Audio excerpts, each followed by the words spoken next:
the strings are tuning in fifths. All you hear going on is fifths. So it's easy to tune your string to the orchestra or to itself, because from the A to the D would be a perfect fifth. If you happen to be a little off, you wouldn't get a perfect fifth. You'd get an imperfect fifth. And then it just kind of clicks, when you hear that fifth. Then I would say that's just a hair flat. You might think it's...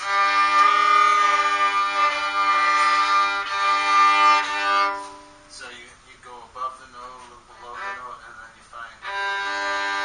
Now the reason I did that is because to put a little backing on it. That's what I just use my knee, but usually when it comes to the G string in the orchestra, if they can't tune like this, they'll take their instrument like this and tune those notes, and then they'll tune the E like this. Or if they happen to have tuners on all their strings, they'll just go... But, see if you can get some perfect fifths out of yours. That's good. That is not flat. Something. Is it the D that's flat? Well, of course, because the E and A were good. Oh, so okay. Just that would be progressing to the D.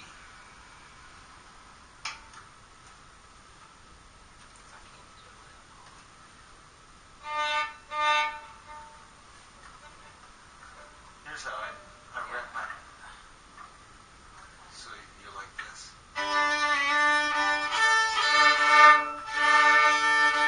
And see how I have my fingers? Because my finger's back there and it's pushing the other way while I'm pushing the D. It's kind of a little bit of an acrobatic, but...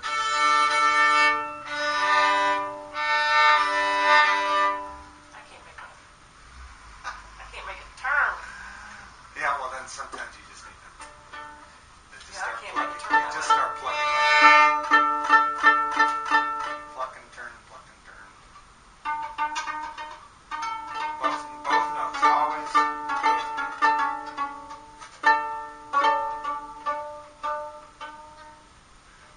Look how I have my hands. I'm holding the violin like this against my belly. Okay. Alright?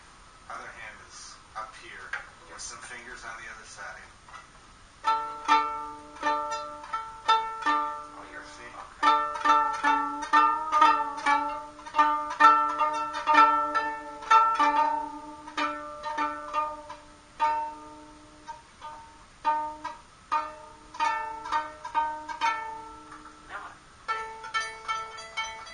That sounds right. Sharp. What? Now make sure you have enough backing. I have my fingers on the neck all the way down so I can push at the same time I'm pushing the... Oh, pushing it.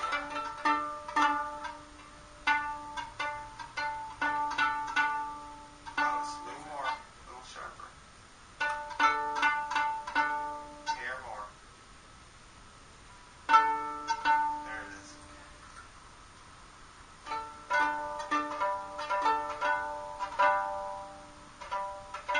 That's good. So there you have perfect fifths.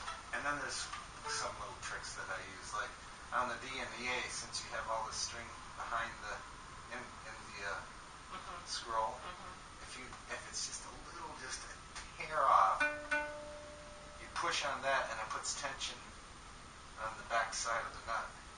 So it increases the tension there and leaves it there. It's just a minute microscopic adjustment.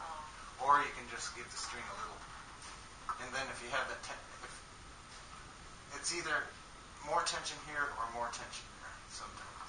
So if it's a little flat, or if it's a little sharp and you want to make it go flat, you just give the string a little tug, whang, and it just pulls a little tension back. But that's for like very... So, and you learn to tune rather quickly that way.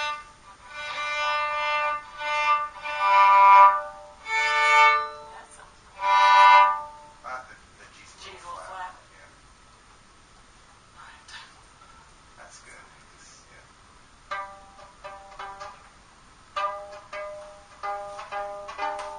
So on the G, you want to really. So see where I'm plucking with this? Yeah. Because you want to get something behind.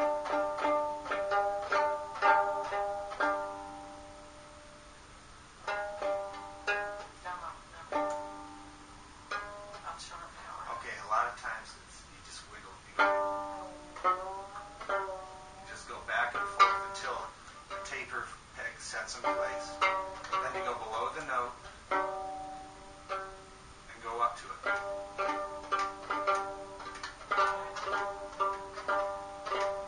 Or you go just a little hair above it.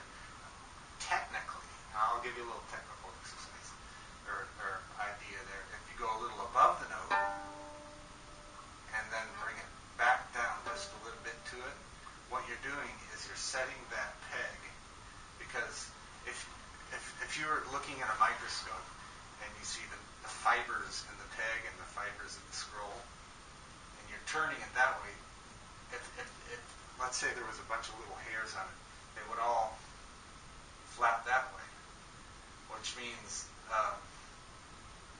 that there'd be a little bit of give coming back, so it would go out of tune.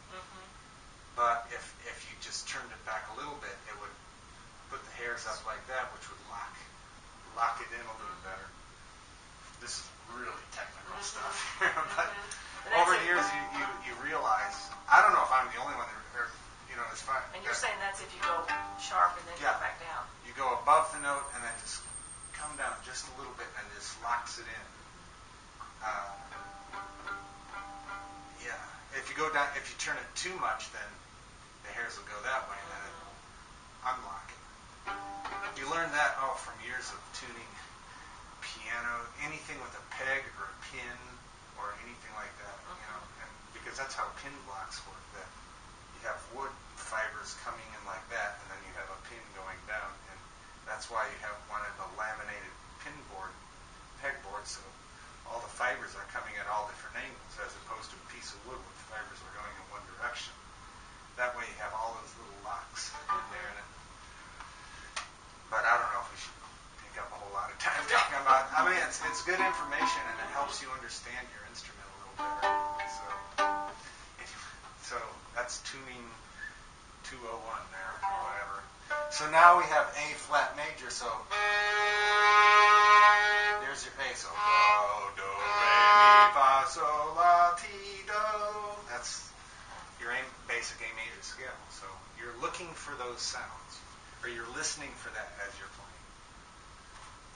So you're not so much thinking more about, is this a whole step, this half step, is this how far apart I put my fingers, but you're thinking about achieving a certain tone for each note.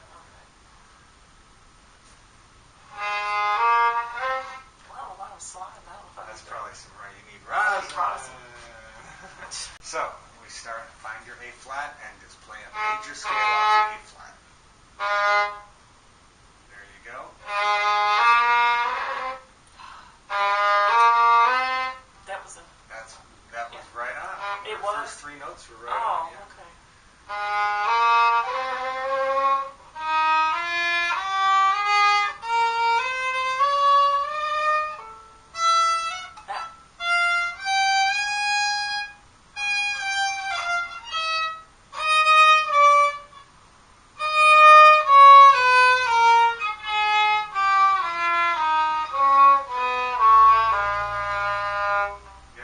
I think if you understand that, it's just getting at this point, it's getting your fingers to remember that. And usually, a lot of times, now what did I play a G? All right. So we're playing.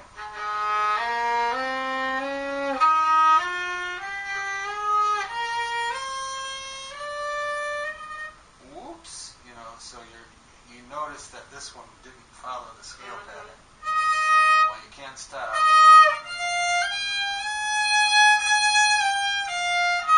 Here it comes again. I'm going to correct it going down.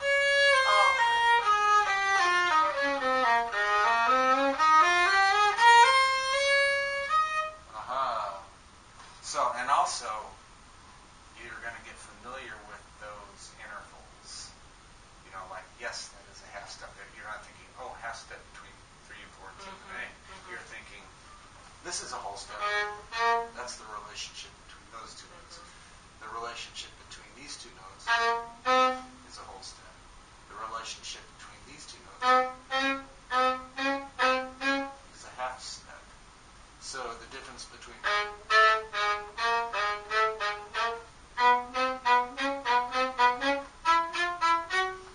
a half step and a whole step. So in that scale,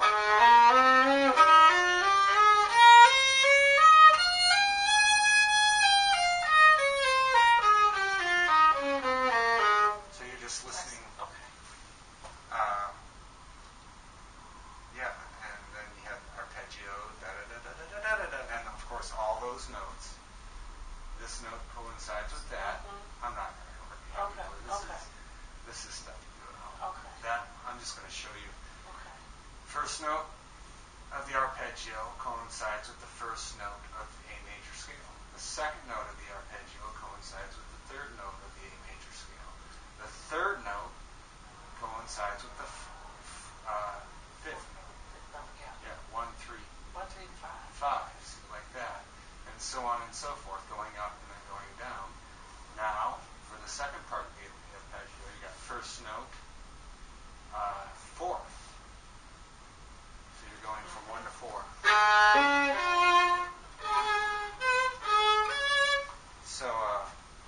So you're covering all the notes in the scale. If you went like this, if you went la, la, la, la, la, la,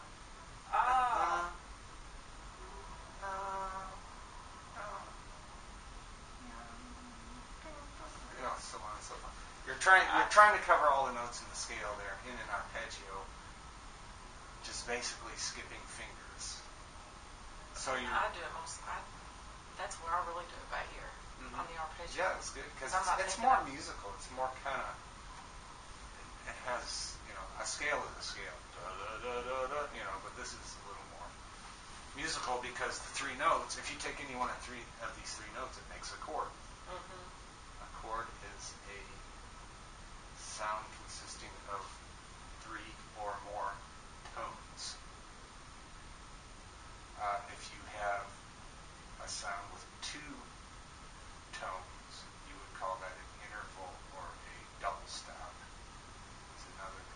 It's not technically a chord. A chord would have 3 or more tones to it. Then the melodic minor, of course, you got to get that relationship.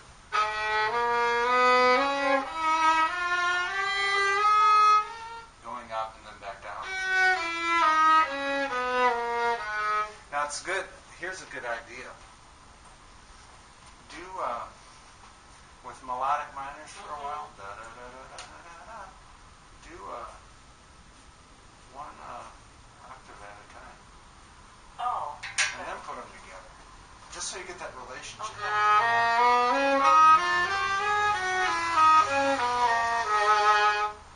See? Yeah. So you get that relationship. Going up, you're playing naturals. Going down, you're playing flats. So, actually, I should have put the marks here because you're playing this line and that line. Well, you're going here and then here. Oh no, you're going. This and then here. You're going here to there. That's what it is. Yes. Yeah. And then you're going here. Yeah. Okay. There. But Okay, that will help the set in melodic, place what these melodic minors should sound like. And same with the harmonic. The harmonic comes easier to me for some reason than the melodic.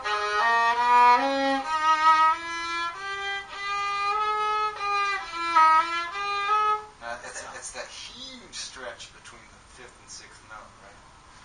I mean, yeah, the 6th and 7th note. Jeez. Yeah, 2, 3, yeah. Is that what you're talking about? No, you just played a major scale. Oh, shoot. Think minor note. Go.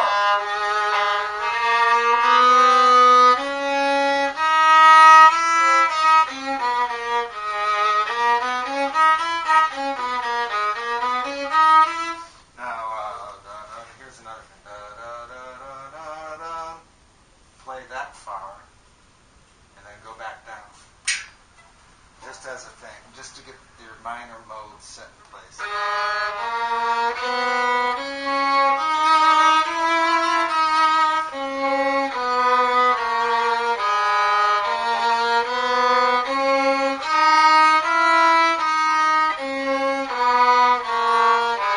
So you got that now.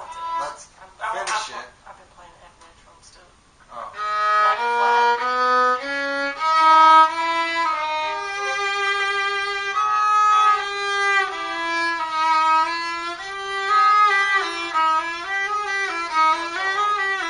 There's your trouble spot right there. Watch what I do. Watch my fingers. I can't do that. I have to slide a little bit.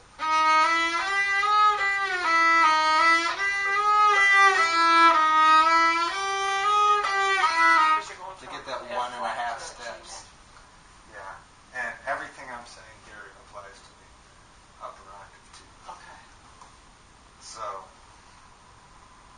that's a good way to break them down. Yeah.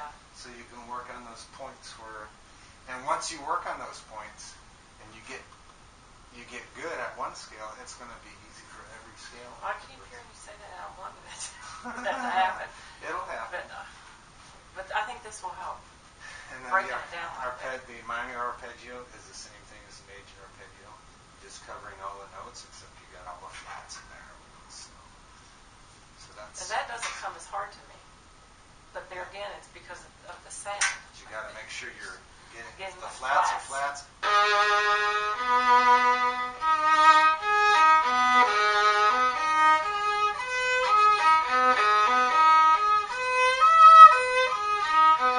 See what I just did?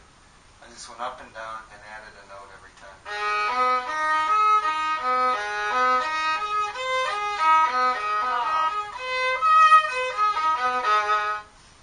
Make up your own little etude there. There's probably the Applebaum. He has a scale book and he probably has all that kind of stuff in there. You don't want to. Well, I'd rather you learn scales by hearing them than having to read them off a page in some technique book. And practicing them that way because it has to do with more with anatomy and your ear and things like that. You know what? I mean, it helps. I mean, if you're gonna learn some Paganini piece that flutters up and down and stuff like that, the scales are gonna help you learn to read that better. But for the sake of just understanding music and technique and stuff like that. So what are we doing up here?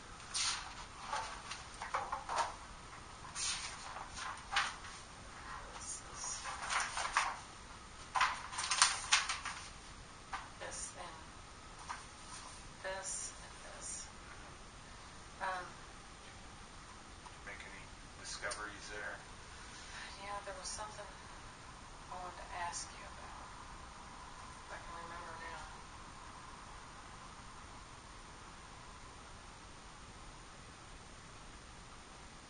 It was when you say to go to the fourth finger and then open string and then second finger. It's not coming to me now how. Oh, okay, let's see. We did something last week.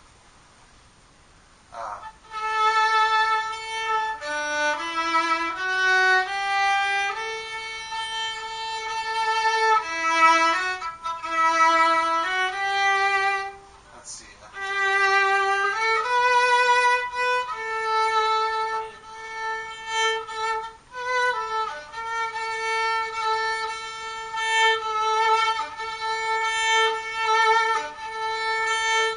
See that action I did there? I think that I just put that in as a little addendum to the exercise, right? Because it's not requiring you. But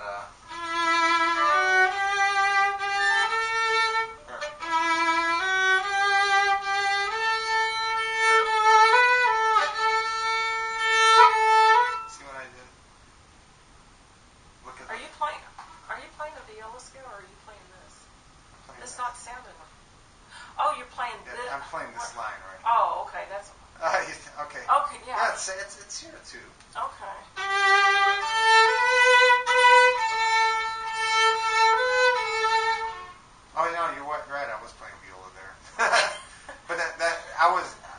trying to get didn't that. quite I sound was right. trying to show you just that point there. I wasn't Okay. really paying attention Okay. to that.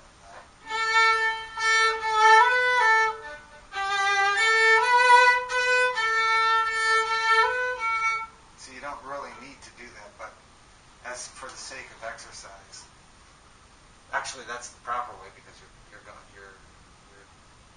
descending, but not necessarily. Yeah. You're descending to the fourth. Couldn't you just keep it that on the fourth finger too? Well, no, because well, you can. That's another way of looking. Going from 4 to 2 is difficult. You get that little wipe in there. Play it for me. Let me watch you.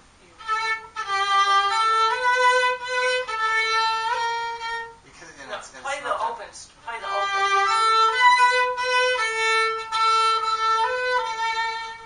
See? Oh, this is what I was telling you last week. Yes. Is using the fourth finger there sets a gauge for you. So, and I think those gauges were in the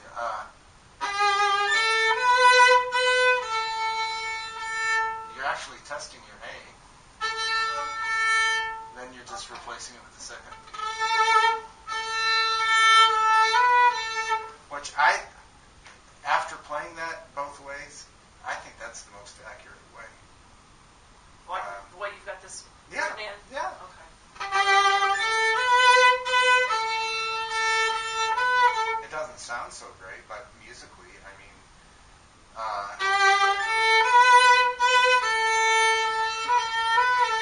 musically, playing it the way it's written, the way it's printed is the best way because you're not getting the two different A's. But just for the sake of learning how to shift. So they've got both of them as open string, though, right? That's how they've got it. Yeah. And I go 4-0, and that's so that you already have the position, so you can look over there, you take a peek over there and say, that's a perfect A right there because I've just tested it. So all I need to go is just go replacement. So that's how I practice. Shifting with the first finger. Shift to and from the third position with the same finger. And that's what I was showing you, going from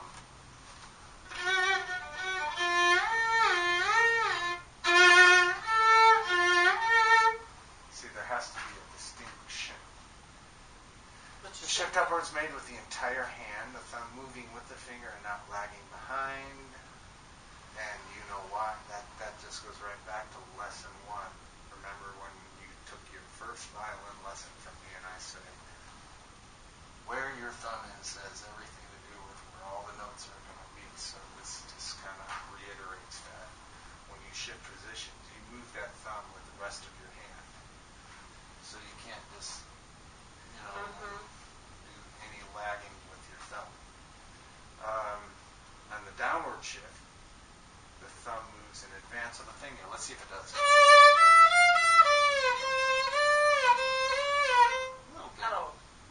I don't think so. I wouldn't pay a whole lot of attention to that. Your hand moves as a unit. That's right. During the slide, you must lighten the finger pressure on the string and relax the thumb pressure on the neck. That's getting a little technical, isn't it? Basically, what I would say is just try to make that distinction between the two notes without having to. That slide. If there was a slide, you would have this. You have two notes. This is called a slide. They just put a line there. So if the composer wanted you to go like that, that's what it would look like. That's what it would look like. It would be called a slide. Oh, which we did that in the last piece. What was that? The Dvorak? There's a lot of parts.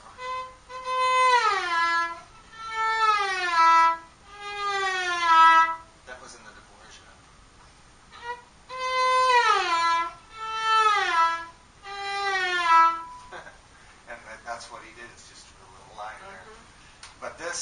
there's no line.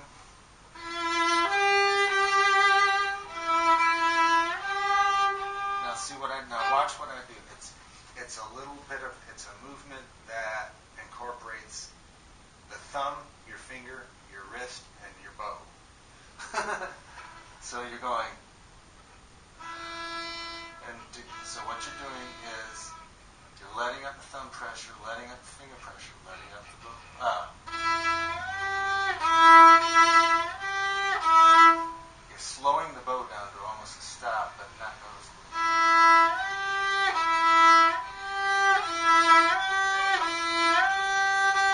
So you still get a little slight.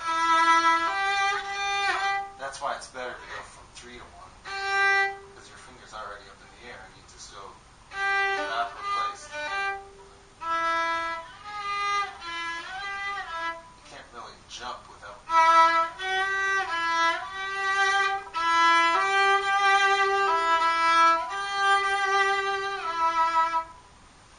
Yeah. And does the flat. Oh wow.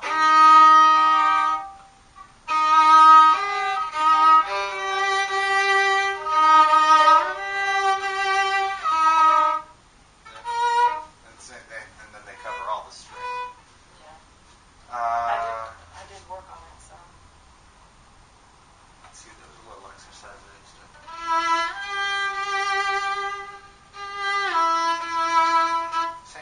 Basically the same exercise. And they give you a little tune.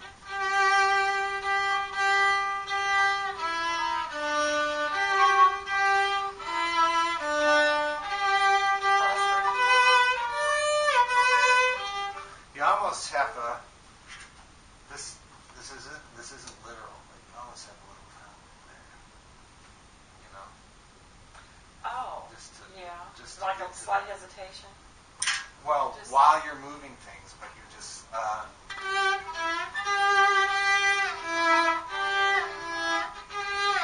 Just so you're not getting. You're trying to avoid getting that sliding sound, unless you want it there. But if the composer doesn't want it there, then you shouldn't put it there. But if you're the interpreter, then you can put slides wherever you want. Like that lady who played the piano, when she got to the cadenzas, it just says cadenza, and the pianist can play what they want there, pretty much. Oh. They're cadenza. I mean, there's guidelines like the composer would write. Okay, here you have to ascend to this point. Whatever you do in between is up to you. And she did okay. Yeah. There were her moments, and then there were other moments. Yeah. Well, a few of us musicians talked about it. We could have had a better piano player come, but then there's lots of piano players. Anyways, so that's that one. Now shifting with the second finger. Let's see.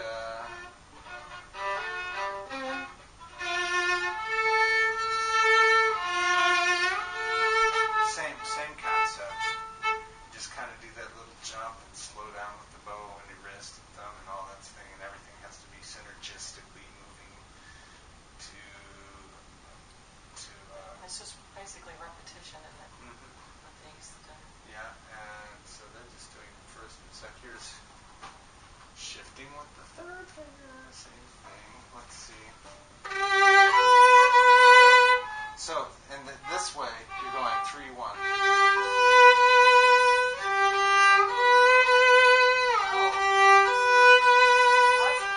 Why are they doing that? Huh? Because you're going to. You're doing a third. You're going from 3 to 1, and then from 3 to 3. Oh, I get it now. So make sure it's a third.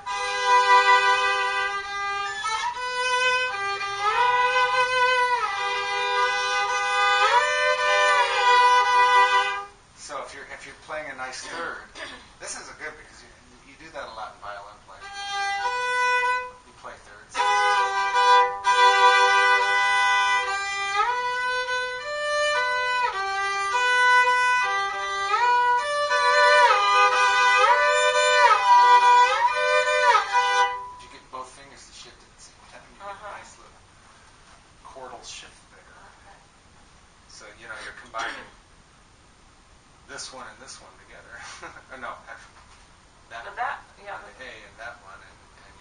doing them both simultaneously. You're shifting thirds.